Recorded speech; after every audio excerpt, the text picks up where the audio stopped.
Dans le ministère terrestre du Seigneur Jésus-Christ, les Annas et les Caïphas étaient les chefs religieux les plus influents parmi les Juifs.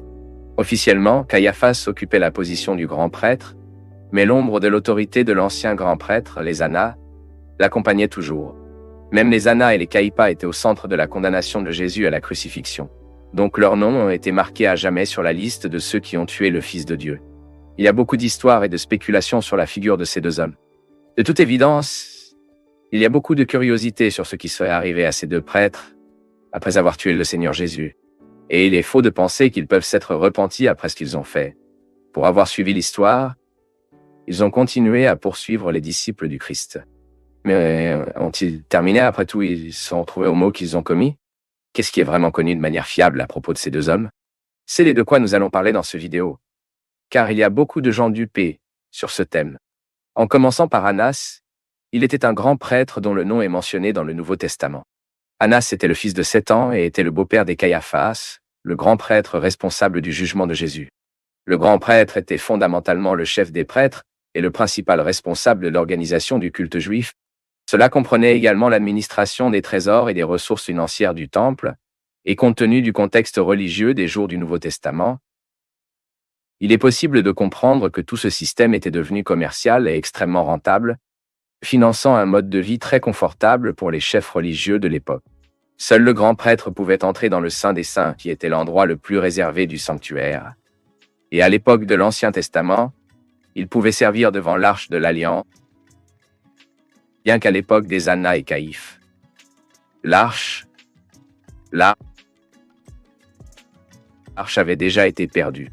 Au-delà des fonctions religieuses, le grand prêtre a également décidé judiciaire certaines causes. Et après la captivité babylonienne, le grand sacerdoce a commencé à remplir des fonctions politiques, profitant d'un pouvoir encore plus grand parmi les gens et s'éloignant de leurs idéaux d'origine. Même le métier de la grande sacerdoce doit être à vie, c'est-à-dire qu'un nouveau grand prêtre n'a pu prendre ce poste qu'après la mort de l'ancien grand prêtre.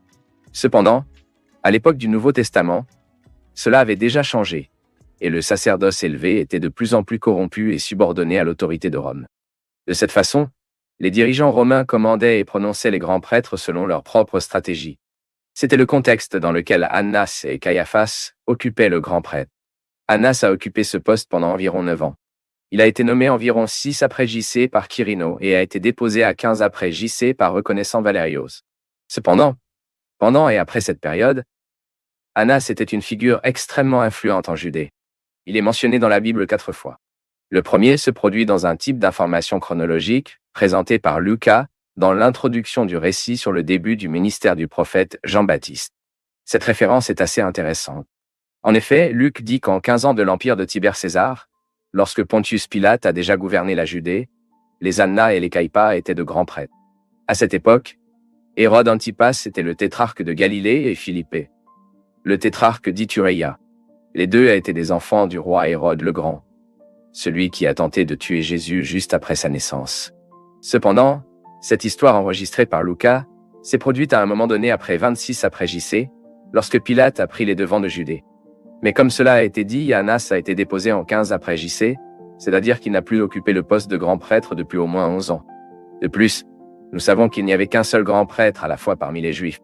Mais cette référence de l'évangéliste Lucas n'est pas une contradiction ou erreur historique.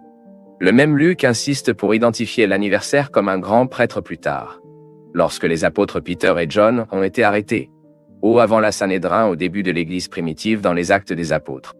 Mais alors, pourquoi Lucas parle-t-il d'Annas comme un grand prêtre?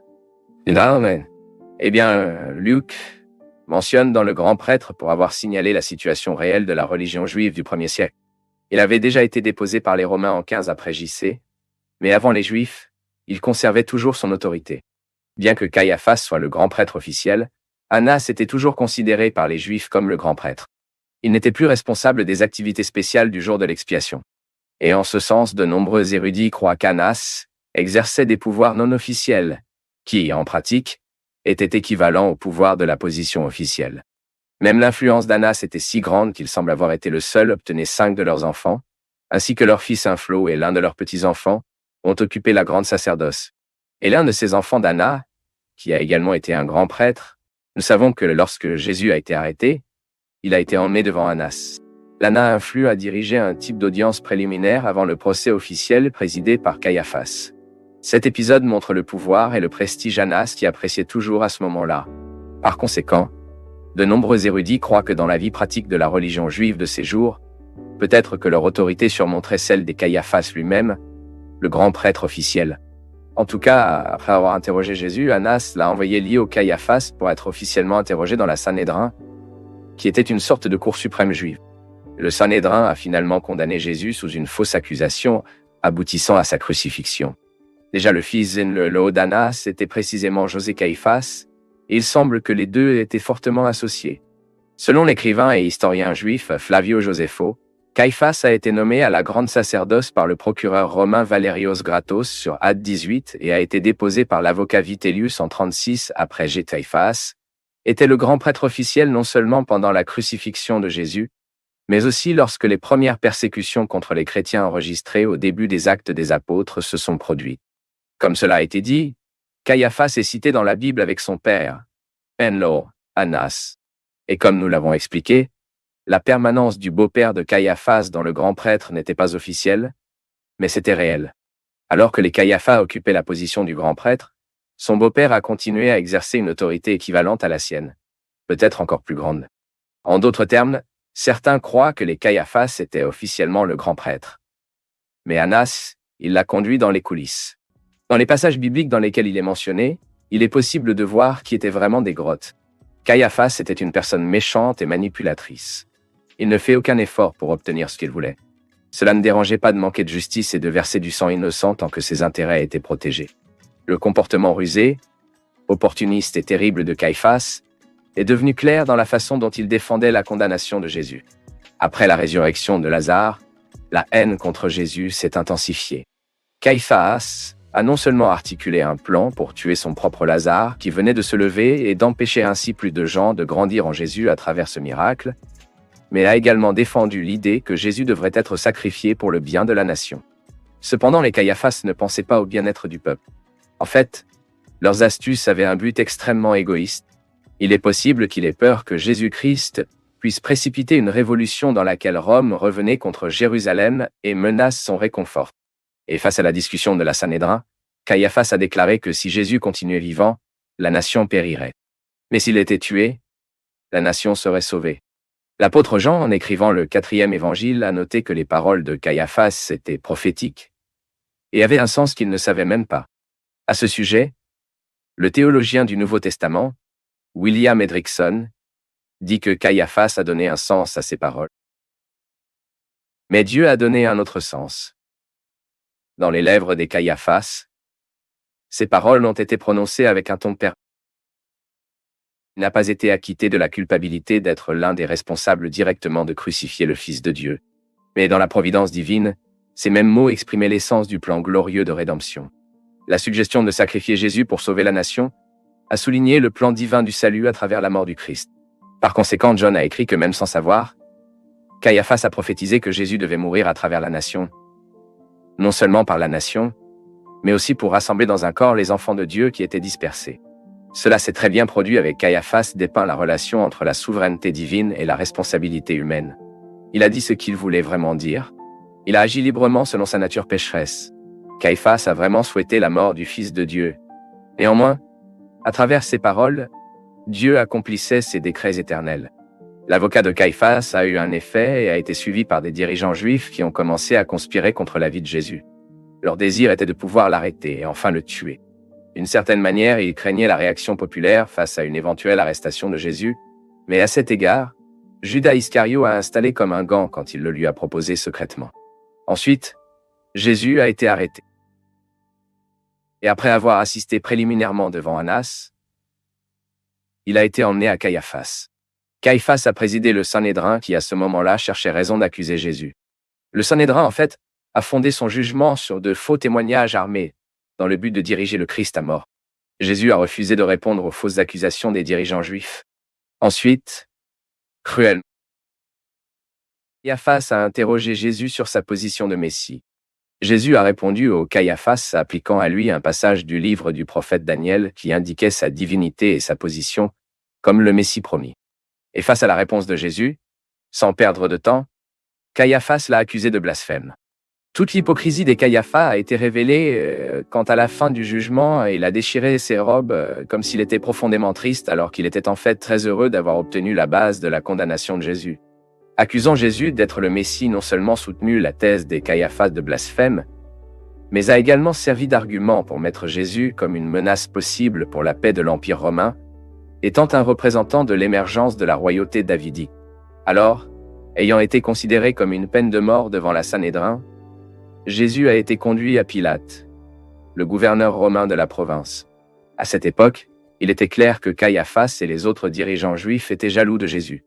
Et après la crucifixion, lorsque les prêtres des prêtres ont été surpris par la nouvelle de la résurrection de Jésus, avec d'autres autorités, ils ont pris la décision de soudoyer les soldats pour nier le miracle qu'ils ont assisté et répandre l'histoire que le corps de Jésus avait été volé par ses disciples la nuit. Bien que Caiaphas et Annas ne soient pas nominalement cités dans cette partie du texte biblique, ils étaient évidemment impliqués dans cet épisode. Mais qu'est-il arrivé aux Annas et aux Caiaphas après la mort et la résurrection de Jésus? Officiellement, Caiaphas semble avoir exercé le bureau du prêtre plus longtemps que tout autre dans la période du Nouveau Testament, tandis que son père-in-law, Annas, a continué d'être une référence en tant que chef de l'une des familles les plus puissantes de l'élite juive, qui a toujours été impliquée dans les affaires politiques et religieuses. Toutes deux en interne, entre différentes sectes juives et la relation avec les dirigeants romains. Annas et Caiaphas, ils ont été impliqués dans la persécution des premiers chrétiens et apôtres de Jésus qui ont dirigé l'Église à Jérusalem. Lorsque Pierre et Jean ont été arrêtés pour avoir prêché la résurrection de Jésus-Christ après le miracle de la guérison d'un estropié par la porte du temple, les Annas et les Caiaphas sont cités dans le texte biblique, présidant l'interrogatoire des apôtres devant le Sanhédrin. À cette époque, Annas et Caiaphas ont remis en question l'autorité des apôtres de faire de telles choses et la source de leur pouvoir. Pierre alors, inspiré par le Saint-Esprit, a répondu que Jésus de Nazareth, celui qui avait été crucifié par eux, mais qui s'était ressuscité des morts, était l'origine d'un tel pouvoir et le seul nom dans lequel il y a le salut. Face au discours de Peter, Annas, Caiaphas et les autres autorités ont reconnu que malgré le manque d'éducation formelle des deux apôtres, ils ont parlé avec éloquence celui qu'ils ont appelé Salvador. Ainsi, en accord, Annas, Caiaphas et les autres dirigeants ont décidé de ne pas réfuter le miracle donné à leur large diffusion parmi le peuple, mais ont choisi de menacer les apôtres afin qu'ils ne propagent plus le nom de Jésus. Cependant, Pierre et John ont évidemment refusé d'obéir à cet ordre, et ont fait valoir qu'il n'était pas juste devant Dieu obéir à l'ordre de ses autorités humaines, au lieu d'obéir à l'ordre divin. Cet épisode illustre non seulement la fermeté des apôtres dans leur foi et leur mission, mais aussi la relation complexe entre les autorités juives de cette période et les premiers disciples de Jésus, marquée par de nombreuses tensions et déficits.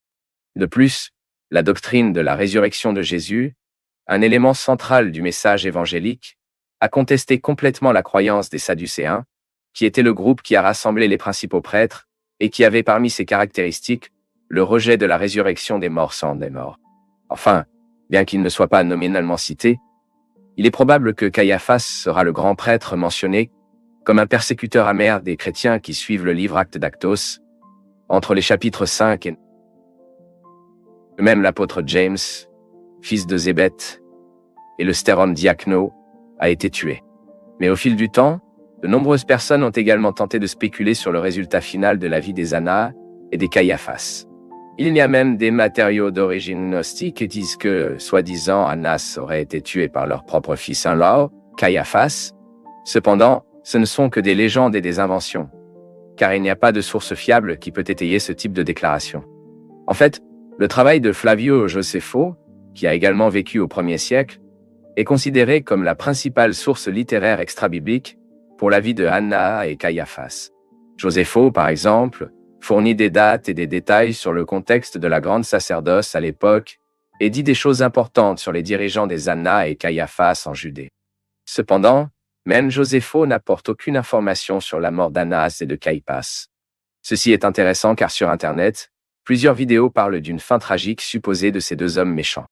Mais ces vidéos ne sont pas basées sur une source fiable et sont généralement faites par des personnes qui ne savent pas de quoi elles parlent et qui ne créent que des itinéraires fantaisistes à la recherche de points de vue pour leurs vidéos. Dans certaines de ces vidéos, par exemple, leurs auteurs confondent clairement le grand prêtre Annas avec l'un de ses descendants qui occupait également le grand prêtre, identifié dans l'histoire comme Annas, fils d'Anas. Selon Josépho, c'est Anna. Par conséquent, le grand prêtre Annas décédé pendant la révolte juive n'était pas les Anna qui ont interrogé Jésus, mais son fils. Faites donc attention à ce que vous regardez et essayez de connaître les sources des informations que vous recevez. Cette vidéo que vous regardez, par exemple, a été réalisée par un enseignant de théologie et ne rapporte que des informations sur les Anna et Caïaphas, qui en fait sont enregistrées dans le Nouveau Testament de la Bible chrétienne et dans les écrits de Flavio José, en particulier dans son travail des Antiquités juives. Et pour conclure, nous pouvons également parler d'une conclusion archéologique des années 1990 au cours du siècle dernier, lorsqu'un ossaire orné de Jérusalem a été trouvé, qui a finalement été attribué à Caïapha en raison d'une inscription aramétique qu'il avait identifiée comme Joseph, fils de Caïphas. Mais l'orthographe de cette inscription a été largement discutée. Et bien que l'os semble authentique à la première century, son attribution au Caïaphas du grand prêtre a été contestée par de nombreux chercheurs. Déjà en 2011, les archéologues d'une université d'Israël ont également annoncé la récupération d'un os 2008 qui avait été volé et semblait être lié à la famille des Caïaphas. Maintenant, écrivez dans les commentaires si vous connaissiez déjà les histoires d'Anna et de Caïphas, et si vous connaissiez déjà ces curiosités sur le très près du 1er siècle. Et si vous voulez étudier la parole de Dieu d'une manière détaillée, objective et fiable, vous pouvez étudier la théologie avec nous, de n'importe où totalement en ligne. Les informations sont fixées dans le premier commentaire.